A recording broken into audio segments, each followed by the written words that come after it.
اعوذ باللہ من الشیطان الرجیم بسم اللہ الرحمن الرحیم۔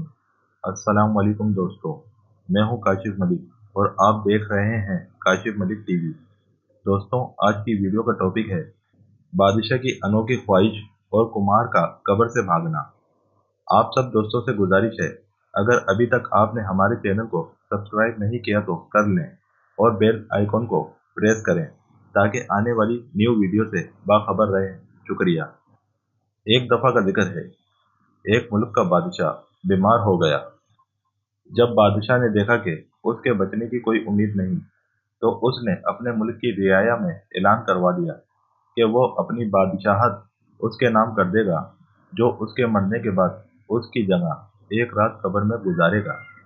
سب لوگ بہت خوفزدہ ہوئے اور کوئی بھی یہ کام کرنے کو تیار نہ تھا۔ اسی دوران ایک کمہار جس نے ساری زندگی کچھ جمع نہ کیا تھا، اس کے پاس سوائے ایک گدھے کے کچھ نہ تھا۔ اس نے سوچا کہ اگر وہ ایسا کر لے تو وہ بادشاہ بن سکتا ہے، اور حساب کتاب میں کیا جواب دینا پڑے گا، اس کے پاس تھا ہی کیا، ایک گدھا اور بس۔ تو اس نے اعلان کر دیا کہ وہ ایک رات بادشاہ کی جگہ قبر میں گزارے گا۔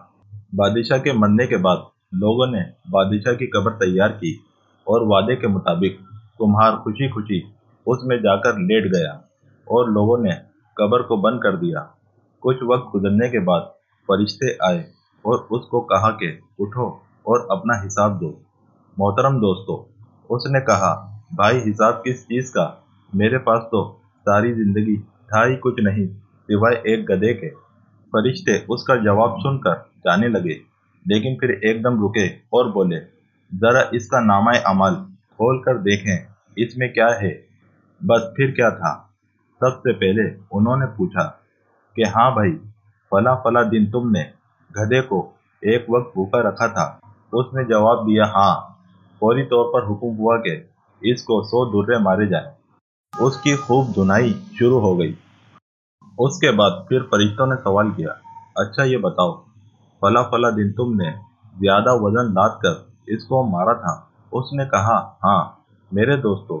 پھر حکم ہوا کہ اس کو 200 درے مارے جائیں۔ پھر مار پڑنا شروع ہو گئی۔ غرض صبح تک اس کو مار پڑتی رہی۔ صبح سب لوگ اکٹھے ہوئے اور قبر کشائی کی تاکہ اپنے نئے بادشاہ کا استقبال کر سکیں۔ محترم ناظرین، جیسے ہی انہوں نے قبر کھولی تو اس کمہار نے باہر نکل کر دوڑ لگا دی۔ لوگوں نے پوچھا، بادشاہ سلامت، کدھر جا رہے ہیں؟ تو اس نے جواب دیا، او بھائیوں، پوری رات میں ایک گدھے کا حساب نہیں دے سکا تو پوری رعایا اور مملکت کا حساب کون دیتا پھرے؟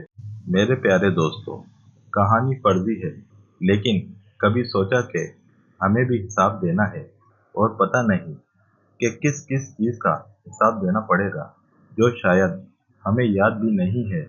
اللہ کریم سے دعا ہے وہ ہمیں نیک اعمال کرنے کی توفیق عطا کرے، آمین۔ اللہ حافظ۔